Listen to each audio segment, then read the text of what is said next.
how important it is to have good communication skills, that you are so clear about what you want to say, you are so clear about the objective of that thing which you are going to say, that gives you that extra confidence, and you shouldn't be overwhelmed. The language they speak and the idiom and phrases they use, you need to know the lay of the land. Can you imagine? We are not thinking with the mind of the heart.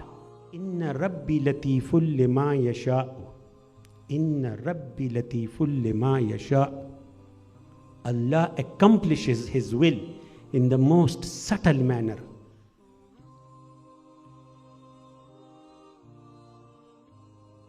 Bismillahirrahmanirrahim. Assalamu alaikum wa rahmatullahi wa barakatuh. Welcome to episode 5, Deep Dive into the Quran. On the last episode, we talked about how Musa alayhi salam was put in the environment and the culture of the Pharaonic system. So we learned in the previous episode that Allah wanted Musa alayhi salam to be raised in the palace of the Pharaoh, so he could fully appreciate, understand the culture, the environment, the idiom, the ethos of the Pharaonic system. And when he has fully absorbed and understood everything, Allah changed the situation. And he was then taken out of it. And I wouldn't go into the details of what happened in there, because those circumstances were changed and introduced by Allah, so that the scene is set up for him to become the prophet of Allah Jalla Jalaluhu, and to deliver the message of Allah to the Pharaoh, to his whole system and his country and the people who actually were worshipping Pharaoh just like a true God.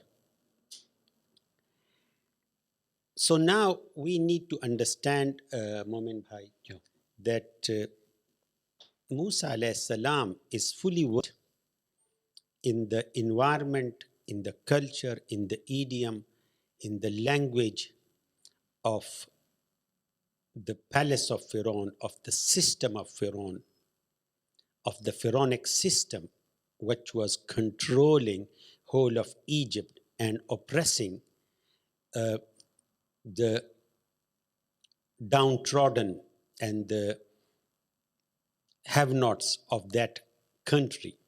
And Allah wanted to give them relief and give them najat, salvation, particularly to the Israelites. The time comes and Allah tells Musa alayhi salam that he is now chosen as the prophet, as the messenger, and he is to deliver the message to Pharaoh and his people. From here starts a lesson for us.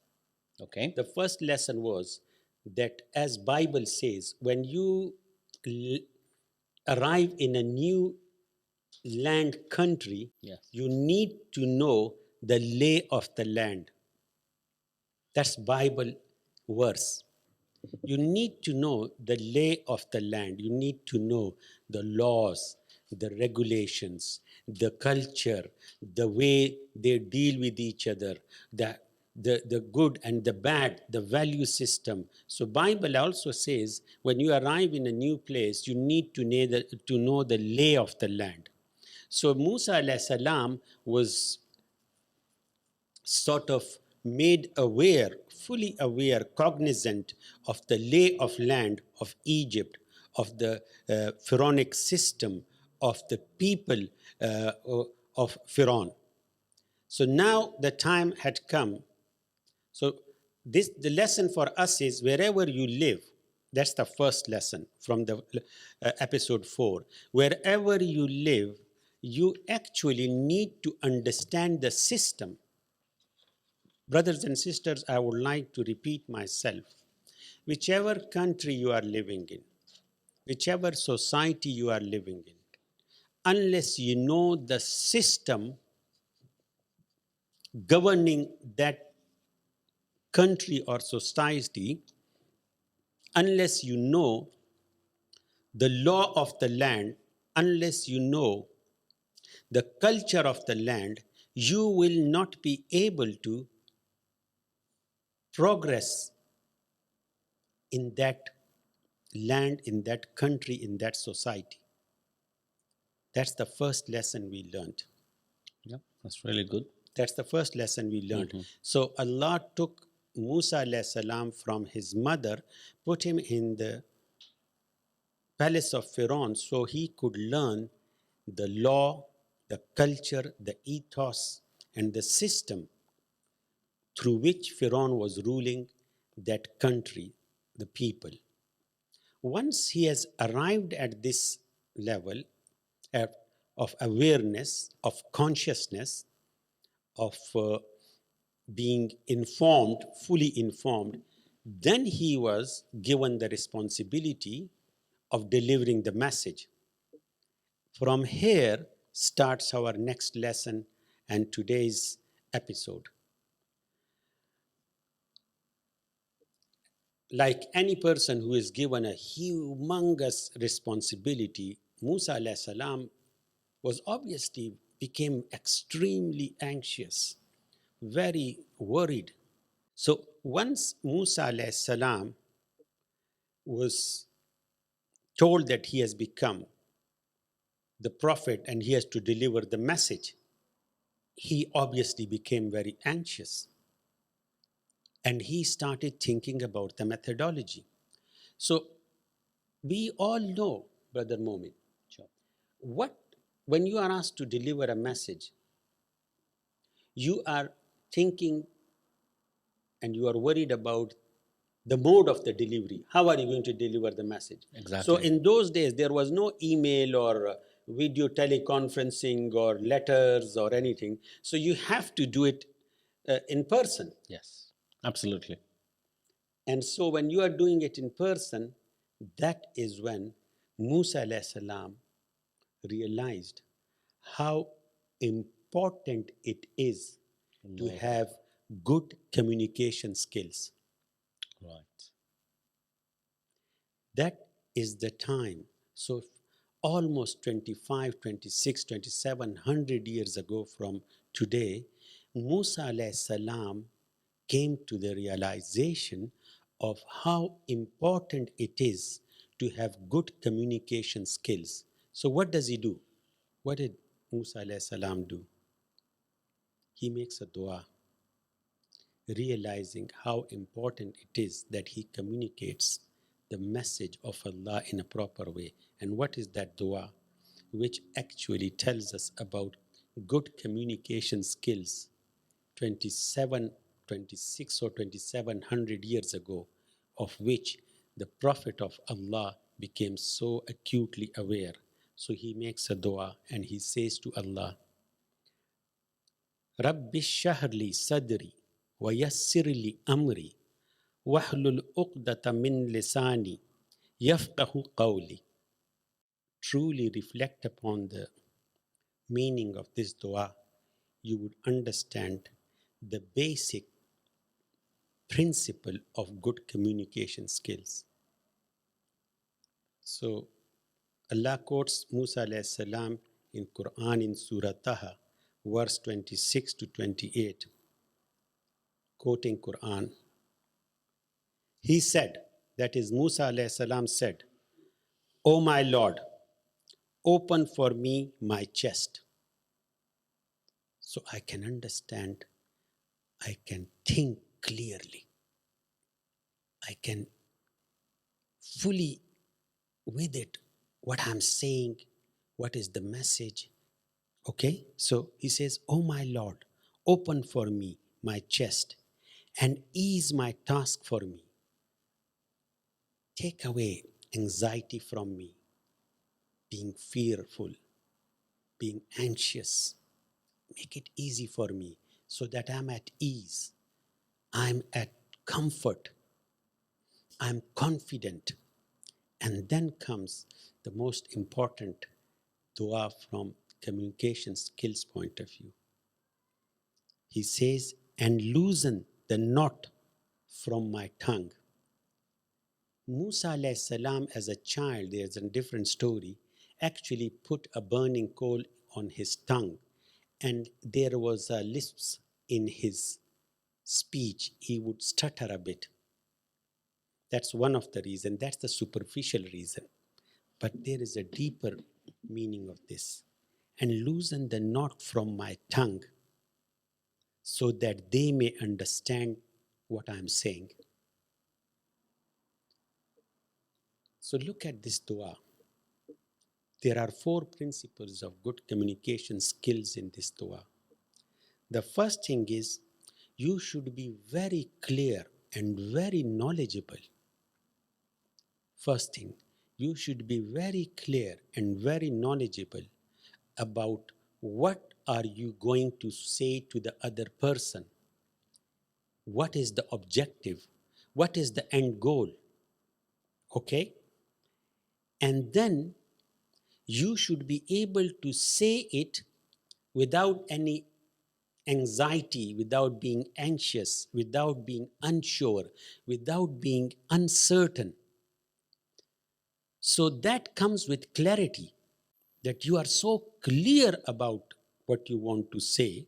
You are so clear about the objective of that thing which you are going to say, that gives you that extra confidence, and you shouldn't be overwhelmed by the environment you are in, or the situation, or the mindset of the other person, the other party you are negotiating with. Okay? And then you should be fluent. You should know the language. You should know the idiom. So if you are negotiating and you are actually talking to an audience who actually only speaks Bengali or Urdu or Pashto, and you are talking in English, and you may be saying the most beautiful thing, that doesn't make any sense to them. So you need to know the idiom of the people, the language of the people, the proper use of the different phrases and words in context of their culture. And I'll quote a very sort of a, funny anecdote in this context as well at a later stage in this talk. And then what he says is, so that I'm able to convey the message, so they can understand me. So they can understand me. How can you make other people understand what you want from them, or what you want to say, or what message you want to convey them? First of all, you need to be absolutely clear about what actually you want to say to the people, what actually you want from them, what actually you want them to do, what actually you are expecting, or what is your objective or goal in conveying that message. The second thing is you must be absolutely certain and confident of what you are actually talking about. There should be no element of anxiety, of being uncertain, of being showing any lack of confidence. Okay. The third thing is you should be actually saying in a language, in an idiom, with the right phraseology, which actually is the language of the people you are talking to, or you are negotiating with, or you are communicating with. And the last thing is that you should make it so simple and straight that they understand in the end what actually you meant and what is your objective and what do you want to achieve. So, Brother Yes. Momin, Yeah. so we can only do this if we know the lay of the land, Absolutely. if we know the culture of the people we are talking or living with, if we know the language they speak and the idiom and phrases they use. Yes. So one of my friend long time ago, he came from back home and he started doing his first job. And unfortunately, he was translating from his own first language, his own mother tongue, we call it. And when he translated it, it came out to the nurse saying, I told you to do this. And he said it in a bit of aggressive manner as well, because that is how we talk back home. The nurse turned back and said, who are you to tell me to do anything? This person could not understand what is going on. So he became even more angry and he said, I am the doctor. I am telling you. She said, you may be the doctor, but you cannot tell me to do anything. In the end, the whole issue blew up and went up to the consultant. He was a junior doctor. This was his first job. And the consultant became a bit annoyed with this person as well. And he said that, look, you don't tell anybody over here. So he said, so what am I supposed to do then? He said, you ask. And his job was not extended because it was said that he doesn't have good communication skills. And when he came to us, he was laughing. He said, when he was applying for other jobs, and we said, how come you lost that job? You know, it didn't. He said, I lost the job because of not knowing the difference between tell and ask. Yeah. True. Not knowing the difference between telling and asking. So that probably will put it into the perspective I'm talking about. No, you're absolutely right. Yes.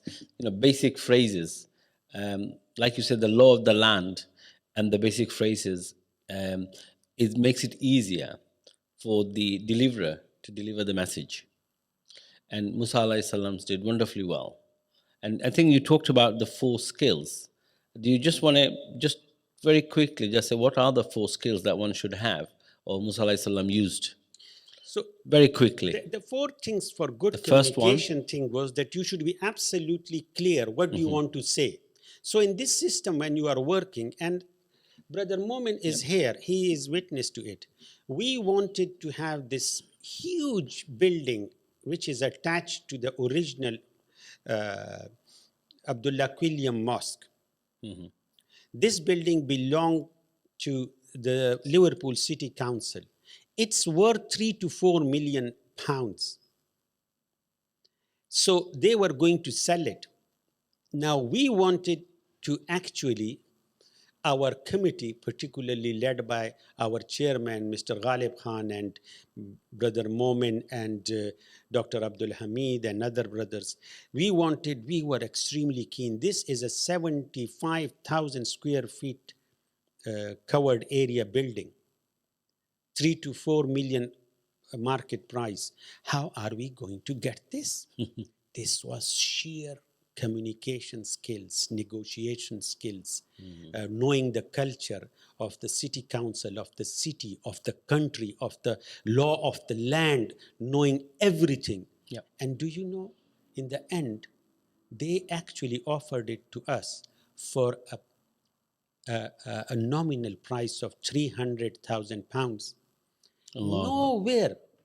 Yeah. Brother Momin, would you like to comment on this one? No, absolutely. I think we communicated that although the building is 3 to 4 million, like you said, but the benefit that it will bring to the community at large, to the wider community, not just the Muslim community, is the multicultural community, the indigenous people living in the city, and the integration, social cohesion, the economic regeneration, and the togetherness, and the living as one nation The council took into consideration the social value, economic value, ethical values, and they said, well, 3 to 4 million is not more important than the value of people that you will bring. So it was the communication where the trustees, myself with the trustees, who have to tell them in a language, but this is what you're getting. Money is not an issue here. Yes, you need the money, but think in 5, 10, 20 years' time what you will get in social value, economic value, and regeneration value, as well as human value. Subhanallah. Now, this is a firasa, the insight of a true moment. They sat, we all sat together, and we discussed it. And we invited our friends from the councillors and the member of parliament. And we all sat together as a community from different faiths, True. totally different faiths, different nationalities, different thing. And we discussed in light of the culture of the city, in light of the culture of the city, in light of the law of the land, in light of what the system is about.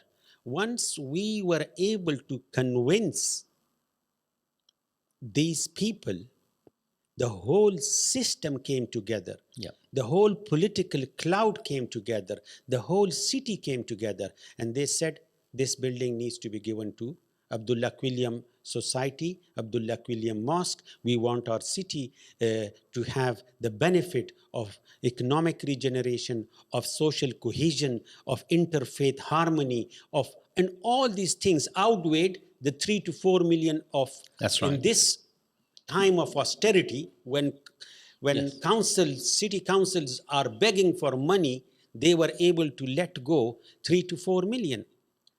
That is what Musa alayhi salam was doing 2.5, 3,000 years from today.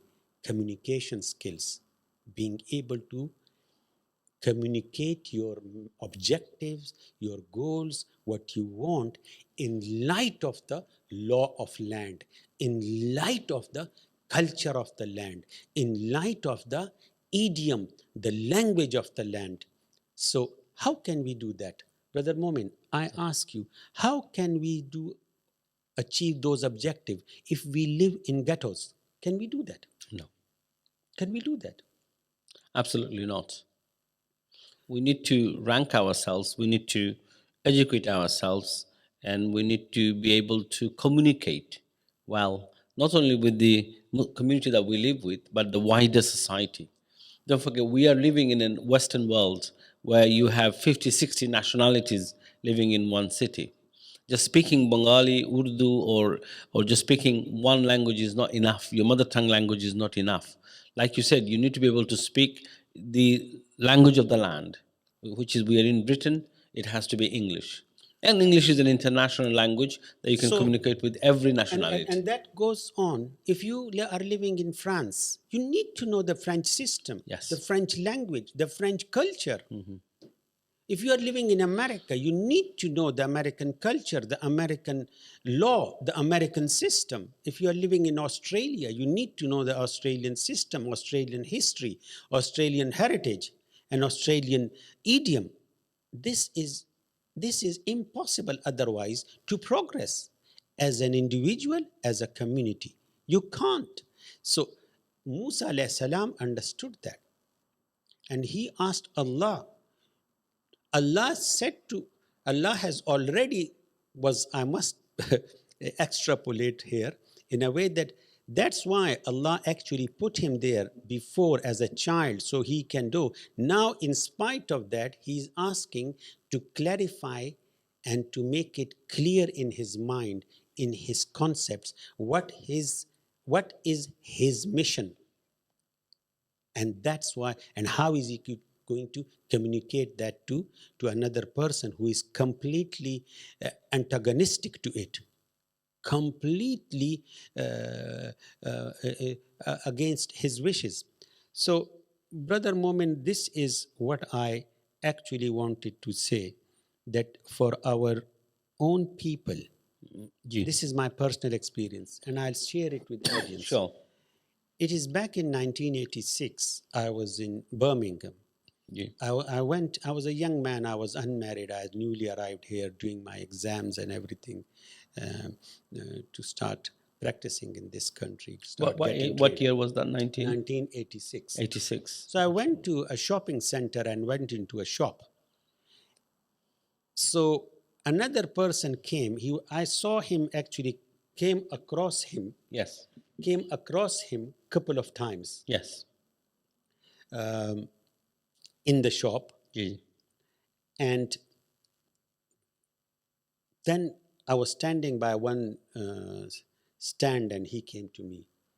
And he said to me in Urdu, he pointed at something and he said, "Isko अंग्रेजी में क्या कहते हैं?" Right. What do you say that in English? What do you call this in English? Okay. What's the name of it in English? What do you call this in English? And I said to him, sorry, माजरत चाहता हूँ. I'm sorry. What? He said, no, I want to know, what do you call this in English? So I said, why? He said, because I want to buy it. So I said, don't you know what it's called in English? He said, no. I said, how many years have been you living in this country? He said, all my life. Yes. And I said, you have not learned what to call this in English? And he said, I didn't need to, because I live in my own community. Right. Okay. Most of the time, my daughter or my son or somebody comes with me and they buy shopping. Today, there was nobody around. Mm-hmm. So how would you expect such a person to progress? And he would have this negative image and perception of the overall society that everybody is against me. That's if you right. can't talk to them, you can't. You'll be frustrated. You'll be left behind, and you will think as if they are against me, whereas they don't even know that that's what you are thinking. Yes, a valid point. Very valid point. So this episode was actually about communication skills in light of the dua of Musa alayhi salam in Surah Ta-Ha in verse 26 to 28. That it is so important to progress and to be able to convey. And we then quoted examples, what I quoted from my friend, from this person, and then the good positive example of being able to get such a huge opportunity from nothing. Absolutely. To create such a huge opportunity from nothing. That was because of good communication skill, good marketing, good business case presentation. Absolutely. That's wonderful. Thank you so much, Dr. Katak. Dear brothers and sisters, this actually brings us to the end of our episode 5. Hope you have picked up some valuable points and you can put them to your life skills. It is very important that we learn an excellent communication skills from this program or from any other programs that you are attached with. So inshallah, we'll see you on the next segment. Assalamu alaikum wa rahmatullahi wa barakatuh. Assalamu alaikum wa rahmatullahi. And may Allah be our guide and guide our hearts and our thoughts the way He wants it to be and the way as near to truth as possibly in my capacity and your capacity, Inshallah. It can be. Inshallah.